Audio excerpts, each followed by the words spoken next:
এই যে আমরা বলি ঈদে মিলাদুন নবী বলি, এরপরে ঈদে মিলাদুন নবী বলে কি করি, মিলাদুন নবী সাল্লাল্লাহু আলাইহি ওয়াসাল্লামের দিনে আমরা কি করি, আমরা বলি ঈদ মুবারক। আমরা হয়তো বা বলি না, কিন্তু তারা বলে। ওই এক প্রকার মানুষ আছে, এক প্রকার অন্য ধর্মাবলম্বী, তারা বলে আমরা মুসলমান, কিন্তু তারা মুসলমান না। কি কারণে তারা মুসলমান না? কয়েকটা কারণে তারা মুসলমান না। আচ্ছা বলেন তো, এই দেশে একটা সম্প্রদায় আছে কাদিয়ানি, শুনছেন? কাদিয়ানি সম্প্রদায়, ওরা মুসলমান না। ওরা কিন্তু বলে আমরা মুসলমান, আমরা আহমাদিয়া মুসলমান। ওরা কিন্তু বলে আমাদের ধর্মের নাম আহমাদিয়া, আর আমরা হলাম মুসলমান, আমাদের পরিচয় মুসলমান। ওরা কিন্তু বলে আমরা মুসলমান, তারপরে ওরা মুসলমান না। কি কারণে বলেন? আপনারা হয়তো এই বিষয়ে জানেন না। ওরা কোরআনুল কারীমের এমন কোন আয়াত নাই যে মানে না, এমন কোন শব্দ নাই যে মানে না। প্রত্যেকটা আয়াত, প্রত্যেকটা শব্দ মানে, কিন্তু তিনটা শব্দ মানে না, তিনটা হরফ মানে না। একটা শব্দ তিনটা হরফ। কি? খাতামান নাবিয়্যিন। এই খাতামান নাবিয়্যিন না মানার কারণে কাদিয়ানীরা কাফির হয়ে গেছে। এত নিকৃষ্ট কাফের যে কাদিয়ানীদেরকে কাফের যারা না বলে তারাও কাফের। তো কোরআনুল কারীমের একটা শব্দ মানলে যদি কাফের হয়ে যায়, তাদেরকে যদি কাফের না বলে তারাও যদি কাফের হয়ে যায়, যারা তাদেরকে কাফের মানে না তারাও যদি কাফের হয়, যারা কোরআনুল কারীমের কমপক্ষে 6 থেকে 7টা অথবা 10টা আয়াত মানে না, বা 10টা আয়াতের সরাসরি বিরুদ্ধাচরণ করে, তারা ছোট কাফের না বড় কাফের? আরো বড় কাফের। তারা তো আয়াত তো মানে, কিন্তু একটা শব্দ মানে না, খাতামা। এই শব্দটুকুন তারা মানে না। এই শব্দটুকুন না মানার কারণে তারা যদি কাফের হয়, আর তাদেরকে যারা কাফের না বলবে তারাও কাফের, এমন যদি ফতোয়া তাদের ব্যাপারে জারি হয়, তবে যারা মনে করেন কোরআনুল কারীমের 6 থেকে 7 অথবা 10টা আয়াত যারা মানে না, বা 10টা আয়াতের ডাইরেক্টলি বিরুদ্ধাচরণ করে, তারা তো তাদের চাইতো কাফের দি গ্রেট, তার চাইতো বড় কাফের তারা। এখন আসি, কোন দলের কথা আমি বলতেছি? আমি কোন সুন্নি দলের কথা বলতেছি না, তবে সুন্নিদের মধ্যে আমরা কিন্তু সকলেই সুন্নি। এই ওয়াহাবি, সুন্নি, খারেজি, রাফিজি যারা দেখেন না, আমরা সবাই সুন্নি মুসলমান। বাংলাদেশে যত মুসলমান আছে সবাই সুন্নি মুসলমান। তার মধ্যে মাইজ ভান্ডার আছে একটা, আটরশিয়া আছে, নকশবন্দিরা আছে, মুজাদ্দিদি আছে, ইত্যাদি কয়েকটা দল আছে। তার মধ্যে আল্লাহ এবং আল্লাহ রসুলের এবং সাহাবীদেরকে অনুসরণের পথের মাপকাঠি মানে যারা, তারাই হলো প্রকৃত সুন্নি। এখন আমরা দেখতেছি জশ্নে জুলুস পালন করতেছে, শুধু পালন করতেছে তাই না, হ্যাপি বার্থডে ইয়া রাসূলুল্লাহ বলে কেকও কাটতেছে, আবার কেক নিজেরা খাইয়া হ্যাপি বার্থডে বলতেছে, নাতে রাসূল গাইতেছে। কত বড়, কত বড় বিয়াদবি করতেছে রসুলের সাথে। এক নম্বরে রসুলকে কি বানাইলো? খ্রিস্টানদের ধর্মের অনুসরণীয় পাত্র বানাইলো। জন্মদিন পালন করা এটা কি মুসলমানদের কালচার? এটা তো খ্রিস্টানদের কালচার। তো তারা কি করতেছে? কেক কাটতেছে, কেক কেটে বলতেছে হ্যাপি বার্থডে ইয়া রাসূলুল্লাহ। নাউযুবিল্লাহ। প্রথমে তারা এই যে রসুলের সাথে গোস্তাখি করলো, রসুলের আদবের সাথে বিয়াদবি করলো, রসুলের সঙ্গে বিয়াদবি করলো, যার কারণে রসুলের সঙ্গে বিয়াদবি করার কারণে এ কারণেই তারা কাফের। দ্বিতীয়ত, তারা কি করতেছে? জশ্নে জুলুসের দিন দেখেন, এই যে জশ্নে জুলুস মিলাদুন নবী, তারা বলতেছে ঈদে মিলাদুন নবী। শরীয়তের পরিভাষায় নবী বলছেন ঈদ দুইটা, এখন তারা বলতেছে না, শরীয়তের পরিভাষায় ঈদ তিনটা। কোনটা? ঈদে মিলাদুন নবী 12ই রবিউল আউয়াল, আর 2 ঈদ, ঈদুল আজহা, ঈদুল ফিতর, এই তিনটে মিলাদুন নবী। এখন আমি বললাম যে আচ্ছা আপনারটা আমি কিছুক্ষণের জন্য গ্রহণ করলাম, ঈদ তিনটা বলছেন, গ্রহণ করলাম। এখন আপনি দেখেন কোরআনে ঈদ কয়টা আছে? কোরআনে ঈদ দুইটার কথা আছে। হাদিসে দেখেন ঈদ কয়টার কথা আছে? হাদিসেও দুইটা ঈদের কথা আছে। এবার দেখেন রাসূলুল্লাহ সিরাত গ্রন্থে কয়টা ঈদ তিনি পালন করছেন? রাসূলুল্লাহ সিরাত গ্রন্থেও দেখা যায় নবী দুইটা ঈদ পালন করছেন। এবার দেখেন সাহাবীদের জীবনীতে সাহাবীরা কয়টা ঈদ পালন করছেন? দেখা যায় সাহাবীরাও দুইটা ঈদ পালন করছেন। এবার দেখেন তাবেঈনদের জীবনে, তাবেঈনদের জীবন দেখেন, তারাও দেখবেন দুইটা ঈদ পালন করছেন। তো আপনি যে বললেন যে তিনটা ঈদ, ঈদে মিলাদুন নবী, ঈদুল আজহা, ঈদুল ফিতর, আপনি যে তিনটার কথা বললেন, তো নবী তো বললেন দুইটা, আপনি বললেন তিনটা। নবী বলেন মিশকাত শরীফের হাদিস, তোমাদেরকে আল্লাহর পক্ষ থেকে যত ইলম আছে, যত ইবাদত আছে, সকল ইবাদতের ইলম আমি তোমাদের কাছে বন্টন করে দিয়েছি। আল্লাহর কাছ থেকে যত নাফরমানের ইলম আছে, যত নাফরমানের ইলম আমি পাইছি, সকল ইলম তোমার কাছে আমি বন্টন করে দিয়েছি। কোনটা ভালো, কোনটা খারাপ, জান্নাতে যাওয়ার জন্য যে যে আমল প্রয়োজন, সে আমলের পথ আমি তোমাদেরকে দেখাই দিয়েছি। জাহান্নামে যাওয়ার জন্য যা থেকে নিষেধ করা দরকার, সকল কাজ থেকে তোমাদেরকে আমি নিষেধ করে দিয়েছি। আচ্ছা, নবী যে বললেন ইবাদত, সকল ইবাদত আমি বিস্তারিতভাবে তোমাদেরকে বর্ণনা করে দিয়ে গেছি, তো নবী কি এটা জানতেন না যে 12ই রবিউল আউয়াল তিনি এই ধরাধামে আগমন করেছিলেন? এটাকে যে ঈদ বলতেছি আমরা, এটা কি নবী জানতেন না এই দিনটা ঈদ? যদি এই দিনটা ঈদ হইতো, আল্লাহ যদি ঈদ ঘোষণা করতেন, তাহলে নবী জানতেন কি জানতেন না? নবী জানতো। আমরা যেহেতু নবীর চাইতে বেশি বুঝতে যাইয়া আমরা বলে ফেলাইতেছি কি 12ই রবিউল আউয়াল ঈদে মিলাদুন নবী। আমরা যখন ঈদে মিলাদুন নবী বললাম, তখন নবীর নবুয়তকে ডাইরেক্ট আমরা অস্বীকার করলাম। কিভাবে ডাইরেক্ট অস্বীকার করলাম? নবী বলেন ঈদ 2টা, আমি বললাম ঈদ 3টা, তার মানে নবীর চাইতে আমি বেশি জানি। তো নবীও বললেন ঈদ 2টা, সাহাবীরাও বললেন ঈদ 2টা, তাবিনরাও পালন করছেন ঈদ 2টা, স্বয়ং আল্লাহ বলেন ঈদ 2টা। কিন্তু আমি আপনি যখন বলবো যে ঈদ 3টা, এবার বলেন আপনার কথাই সঠিক না নবীর কথা সঠিক? সবাই বলেন কার কথা সঠিক? এখন কি বলতেছে জানেন?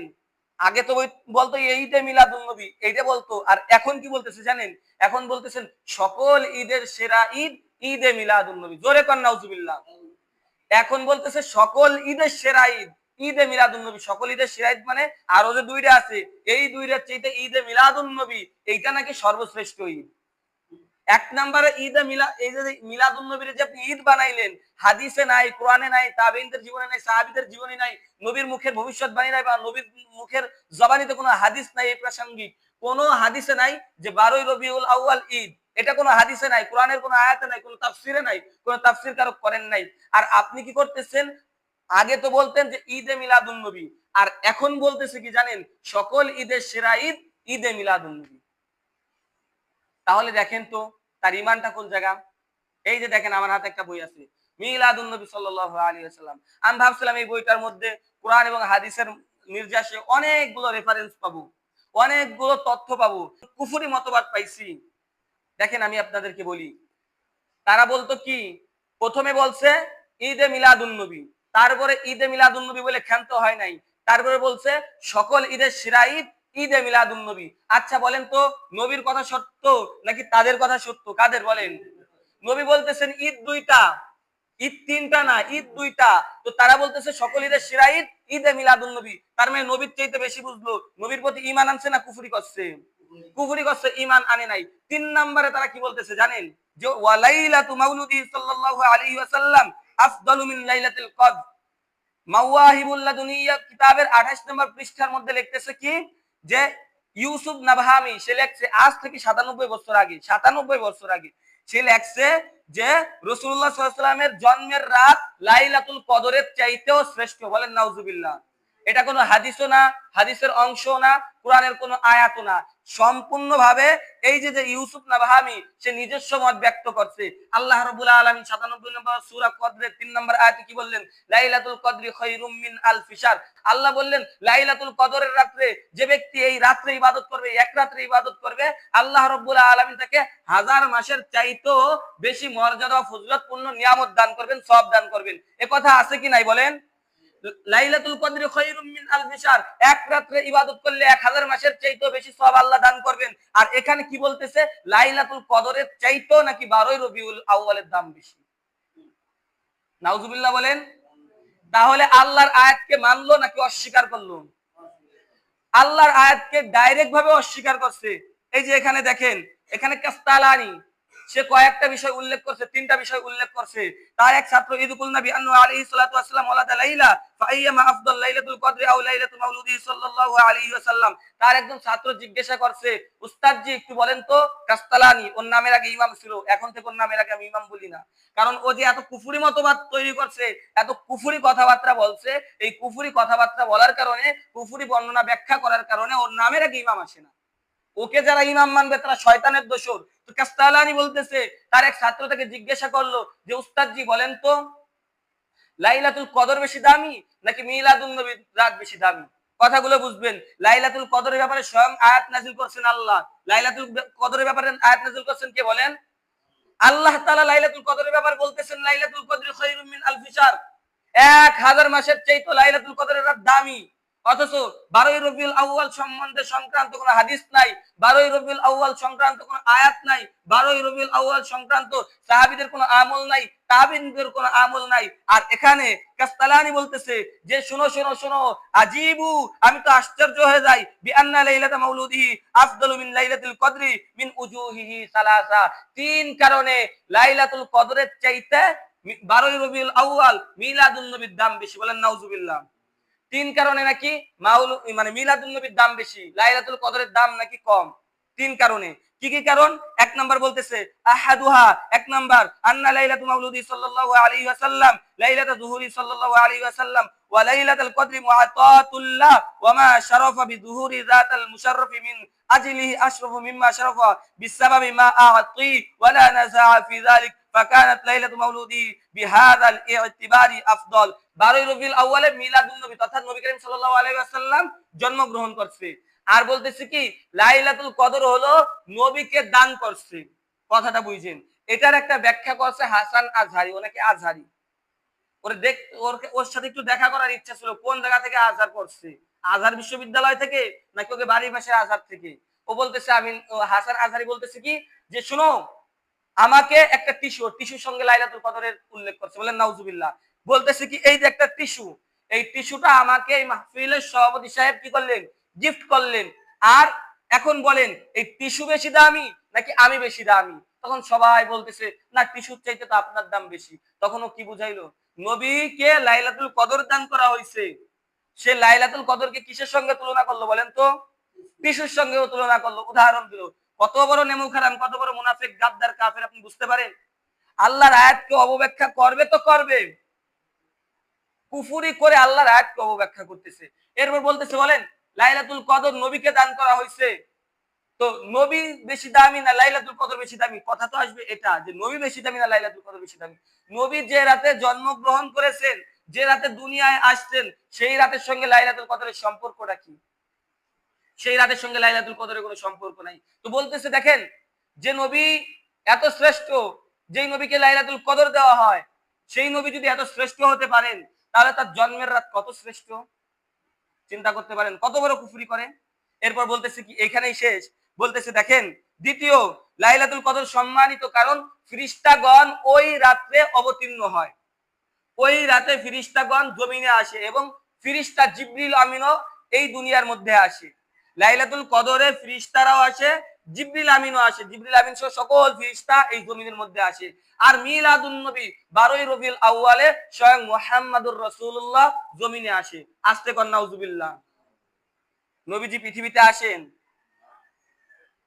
তাহলে চিন্তা করেন আমরা কোন জায়গায় আছি, কিসের মধ্যে আমরা আছি চিন্তা করেন। এই যে দেখেন বইতে লেখা, আমি কি নিজের থেকে বানাই বলতেছি?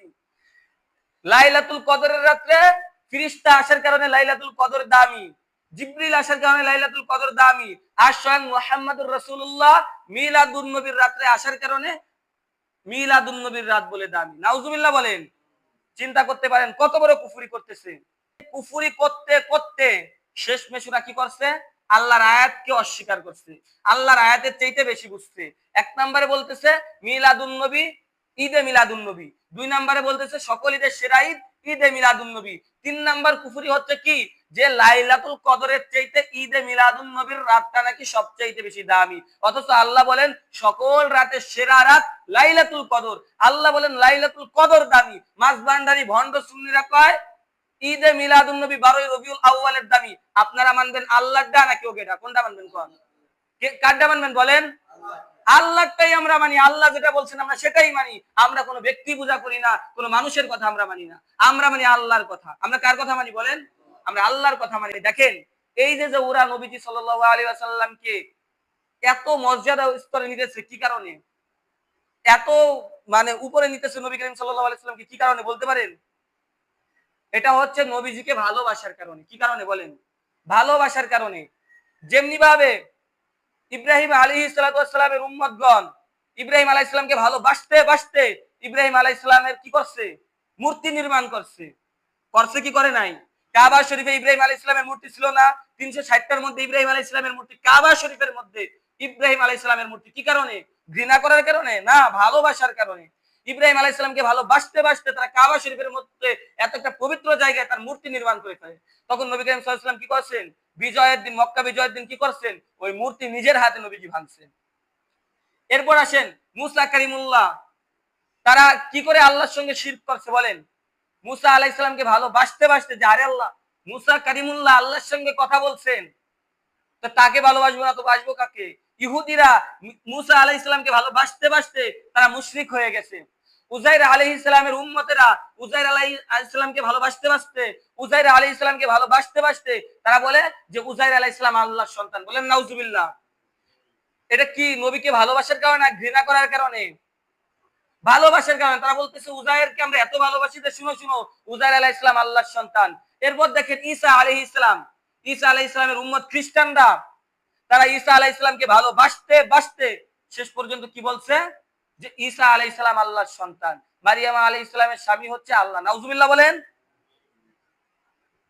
তাহলে নবীকে ভালোবাসতে উম্মত পথভ্রষ্ট শুধু হয়েছে নাকি মুশরিকও হয়েছে? মুশরিকও হয়েছে। এই কারণে আল্লাহ রাব্বুল আলামিন কুরআনুল কারীমে বলেন নাই যে কুল ইন কুনতুম তুহিব্বুনাল্লাহ ফাত্তাবিউনি বলছেন, বলেননি যে তোমরা নবীকে ভালোবাসো। আল্লাহ কুরআনুল কারীমে বলছেন আতিউল্লাহ ওয়া আতিউর রাসূল। আল্লাহ রাব্বুল আলামিন কুরআনুল কারীমে বলছেন ওয়া আতিউল্লাহ ওয়ার রাসূল লাআল্লাকুম তুরহামুন। আল্লাহ কুরআনুল কারীমে বলছেন কুল ইন কুনতুম তুহিব্বুনাল্লাহ ফাত্তাবিউনি। আরে উম্মত শুনো, ও বান্দা শুনো, তোমরা কি আমি আল্লাহকে ভালোবাসতে চাও? তাহলে নবীর অনুসরণ করো। নবীর কি করো বলেন? অনুসরণ করো। আজ যদি মুসা আলাইহিস সালামের উম্মতরা মুসা আলাইহিস সালামের কথাগুলো অনুসরণ করে, তারা কি পথভ্রষ্ট হবে? কথা বলেন না, পথভ্রষ্ট হবে। মুসা আলাইহিস সালাম বলে দিয়ে গিয়েছেন যে শেষ জামানায় এমন একজন নবী আসবেন যার নাম হবেন আহমদ অথবা মুহাম্মদ, যিনি আমার পরে আসবেন, আমার পরে ঈসার পরে মুহাম্মদ আসবেন, তিনিই সর্বশেষ এবং চূড়ান্ত নবী। তো ইহুদিরা কি জানতো না এই কথা? তাওরাতে তো এই কথা স্পষ্টভাবে উল্লেখ আছে আমাদের নবীর ভবিষ্যৎবাণী সম্পর্কে। ইনজিলে স্পষ্টভাবে উল্লেখ আছে আমাদের নবীর ভবিষ্যৎবাণী সম্পর্কে। আমি আপনাদেরকে স্পষ্টভাবে বলে যাই, নবীকে যদি শুধু ভালোবাসেন, অনুসরণ না করেন, যদি নবীকে শুধু ভালোবাসেন, আপনারাও পথভ্রষ্ট হয়ে যাবেন, আপনারাও মুশরিক হয়ে যাবেন। নবীকে শুধু ভালোবাসলে কি হবে আমরা বলেন তো? পথভ্রষ্ট হয়ে যাব, মুশরিক হয়ে যাব, বেঈমান হয়ে যাব। নবীকে যদি শুধু ভালোবাসেন, তাহলে কি করতে হবে? রাসূল যা বলছেন, যা নিষেধ করছেন, যা আদেশ করছেন, এটার মানার মাধ্যমে রাসূলকে ভালোবাসবো। যদি আপনি রাসূলের অনুসরণ করেন, আপনি ইনশাআল্লাহ হেদায়েতের পথ পাবেন, সিরাতে মুস্তাকিমের পথ পাবেন। আর যদি নবীকে ভালো না, আপনি যদি রাসূলকে অনুসরণ না করে শুধু ভালোবাসার মধ্যে আছেন, শুধু ভালোবাসতেছেন, তাহলে আপনিও একসময় মুশরিক হয়ে যাবেন। ওদের একটা কি জানেন? ওদের কিতাবের নাম কি? যখন বলা হয় যে এই যে আপনারা যে 12 রবিউল আউয়ালের জশ্নে জুলুস করতেছেন আর কেক কাইটে বলতেছেন হ্যাপি বার্থডে ইয়া রাসূলুল্লাহ, এটা কোন কিতাবে পাইছেন? ওদের কিতাবের নাম হলো সমস্যা কি। ওদের কাছে এই কথা বলবেন, ওরা বলবে সমস্যা কি। ওদেরকে বলেন এই কথা যে তোমরা যে 12 রবিউল আউয়ালে এই যে তোমরা কেক কাটতো স্যার বলতেছো হ্যাপি বার্থডে ইয়া রাসূলুল্লাহ, এটা কোন কিতাবে আছে? তখন ওরা একটা কথা বলবে যে সমস্যা কি। তখন আপনি বলে দিবেন সমস্যা হলো এটা বেদাত, সমস্যা হলো এটা গোমরা, সমস্যা হলো এটা আল্লাহ দ্রোহিতা, সমস্যা হলো এটা রাসূলের দ্রোহিতা। কথা বুঝতে পারছেন? যখন তারা আপনাদের সামনে তারা যখন আপনাদের সামনে আসবে, যখন তারা জশ্নে জুলুসের জন্য টাকা পাচ্ছে, আবার কি বলে জানেন? আবু বকর সিদ্দিক রাদিয়াল্লাহু তাআলা আনহু বলছেন, যে ব্যক্তি জশ্নে জুলুস ঈদে মিলাদুন নবীর মাহফিলে 1 টাকা দান করবে, সে জান্নাতে আমার সঙ্গেই থাকবে। নাউজুবিল্লাহ। আস্তে কোন। এই যে জাল হাদিস আবু বকর রাদিয়াল্লাহু তাআলা আনহুর নামে যে প্রচার করতেছে, জাল হাদিস, টোটালি জাল হাদিস। এই হাদিসের কোনো ভিত্তি নাই।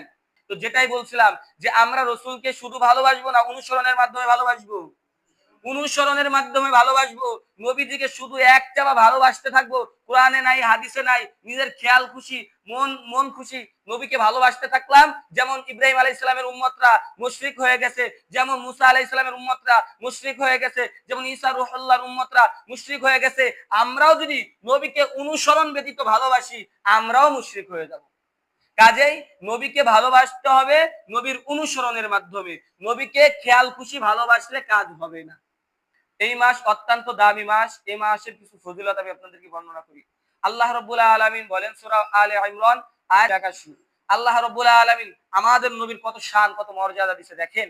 সকল নবীদেরকে একটা প্যান্ডেলের মধ্যে একত্রিত করেছে, একটা জায়গায় একত্রিত করেছেন, ওখানে শুধু নবীরাই ছিল।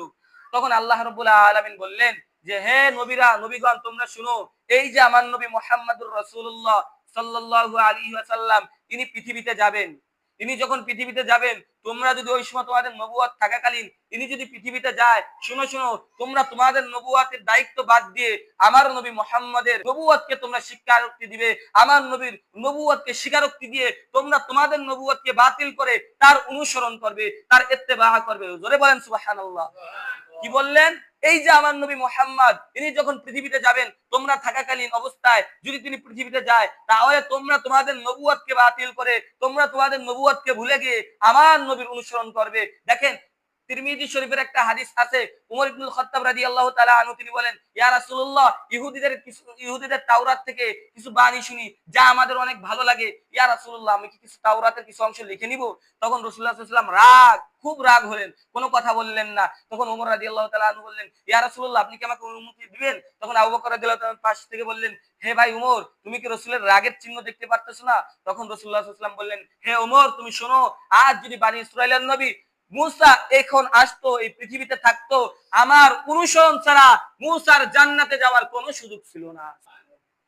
তার মানে যত নবী আদম থেকে যত নবী এই পর্যন্ত আসছে, ঈসা পর্যন্ত যত নবী আসছে, সকল নবীও যদি রসুলের জামানায় থাকতো, রসুলের অনুসরণ ছাড়া কোন নবী জান্নাতে যাইতে পারতো? আমরাও পারবো না। নবীরাই যদি নবীর অনুসরণ ছাড়া জান্নাতে না যেতে পারে, আমরা পারবো? এই কারণে নবীকে শুধু ভালোবাসি ভালোবাসি, ইয়া রাসূলুল্লাহ, আমি তোমার প্রেমের ভিখারি, এই কয়ে বিগলি সিগলি কয়ে লাভ নাই। রসুলের অনুসরণ ইত্তেবা করতে হবে। যদি আপনি রসুলের অনুসরণ করেন, আল্লাহ রাব্বুল আলামিন বলেন, ফাত্তাবিউনি ইউহিব্বুকুমুল্লাহ, যদি আমার নবীর অনুসরণ তোমরা করো, আমি আল্লাহ তোমাদেরকে ভালোবাসবো। যদি আপনি রসুলের অনুসরণ করেন, আল্লাহ আপনাকে ভালোবাসবেন। শুধু কি তাই, আল্লাহ বলেন, ওয়াগফিরু লাকুম যুনুবাকুম, আরে তোমাদের পূর্বের যত গুনাহ আছে, আমার রসুলের অনুসরণের কারণে আমি তোমাদের সকল গুনাহ ক্ষমা করে দিব। এই কারণে আমরা রসুলের অনুসরণ করব কি করব না? শুধুই কি ভালোবাসবো না, অনুসরণের মাধ্যমে ভালোবাসবো? অনুসরণের মাধ্যমে ভালোবাসবো। কেমন অনুসরণ দেখেন, খেজুর বাগানের মধ্যে নবী করিম সাল্লাল্লাহু আলাইহি ওয়াসাল্লাম ঢুকলেন, তালহা রাদিয়াল্লাহু তাআলা আনহু খেজুর বাগানের সামনে পাহারা দিতেছেন। কিছুক্ষণ পরে ওমর রাদিয়াল্লাহু তাআলা আনহু খেজুর বাগানে ঢুকতে গেলেন, তখন তালহা বললেন, দাঁড়ান, আমি রাসূলের কাছ থেকে অনুমতি নিয়ে আসি। রাসূলুল্লাহ সাল্লাল্লাহু আলাইহি ওয়াসাল্লামের কাছে গেল, যাওয়ার পর বলতেছে, ইয়া রাসূলুল্লাহ, ওমর রাদিয়াল্লাহু তাআলা আনহু বাইরে দাঁড়ানো, সে ভিতরে আসতে চায়। তখন নবী করিম সাল্লাল্লাহু আলাইহি ওয়াসাল্লাম বললেন, আচ্ছা যাও, তাকে অনুমতি দাও। ওমর রাদিয়াল্লাহু তাআলা আনহু ভিতরে প্রবেশ করলেন, দেখলেন একটা কুয়ার মধ্যে, আমরা বলি পুকুর, পুকুর বা কুয়া, একটা কুয়ার মধ্যে নবী করিম সাল্লাল্লাহু আলাইহি ওয়াসাল্লাম পা ফেলে দিয়ে ওই কুয়ার উপর পানির উপর বসে রয়েছেন, আর পায়ের মধ্যে পানির মধ্যে দোল খাচ্ছেন। ওমর রাদিয়াল্লাহু তাআলা আনহু আর এক সেকেন্ডও লেট করলেন না, সঙ্গে সঙ্গে নবীজি যেই স্টাইলে যেমনে বইছে, ঠিক সেই স্টাইলে নবীর ডান পাশে ওইভাবে বসে গেলেন, আর ওইভাবে পা পানির মধ্যে দিয়ে দোল খাচ্ছেন। কিছুক্ষণ পর আবু বকর রাদিয়াল্লাহু তাআলা আনহু আসলেন, আবু বকর রাদিয়াল্লাহু তাআলা অনুমতি চাইলেন, অনুমতি দেওয়া হলো, ভিতরে গেলেন, দেখলেন নবীজি যেইভাবে বসতেন ওমরও সেইভাবে বসছেন। আবু বকর রাদিয়াল্লাহু তাআলা নবীজির বাম পাশে ঠিক একই স্টাইলে বসে গেলেন। কিছুক্ষণ পর হযরত উসমান আসলেন, তারপরে আসলেন আলী। চারজন সাহাবী যখন দেখলেন নবীজি যেই স্টাইলে বসে আছে, ওই স্টাইলে নবীজি সাল্লাল্লাহু আলাইহি ওয়াসাল্লামকে অনুকরণ করে ঠিক ওইভাবে বসে হযরত ওমর রাদিয়াল্লাহু তাআলা আনহু সহ সকল সাহাবী দাঁড়ায় গেলেন। তখন নবীজি যখন ওই জায়গা থেকে উঠে গেলেন, তখন ওমর রাদিয়াল্লাহু তাআলা আনহু ঠিক সেম জায়গায়, এক চুল এদিক ওদিক নেই, সেম জায়গায় বসে, তখন তিনি অল্প কিছুক্ষণ নবীজি যতক্ষণ ইস্তেঞ্জা সারছেন ততক্ষণ ওই জায়গার মধ্যে বসে রইলেন। বসে থেকে উঠে আসলেন, উঠে এসে বলতেছেন, সাহাবীরা বলতেছেন, ভাই ওমর, আপনি কি ওযু করবেন না? আমি তো পেশাব করিনি। তা পেশাব করেন না, ওইখানে কি করলেন? আমার রাসূল ওইখানে বসেছিলেন, এই কারণে রাসূলের অনুসরণের কারণে আমি ওখানে বসে রয়েছি। সুবহানাল্লাহ। তাহলে নবীকে শুধু ভালোবাসবেন নাকি অনুসরণের মাধ্যমে? সাহাবীরা নবীজির অনুসরণের মাধ্যমে ভালোবাসছে, আর আমরা কি করি? আমরা নবীকে অনুসরণের মাধ্যমে ভালোবাসি না। কাজেই এখন থেকে, আজ থেকে, এই মুহূর্ত থেকে আমরা সবাই নবীজির অনুসরণের মাধ্যমে নবীজিকে ভালোবাসবো। রাজি আছেন ইনশাআল্লাহ?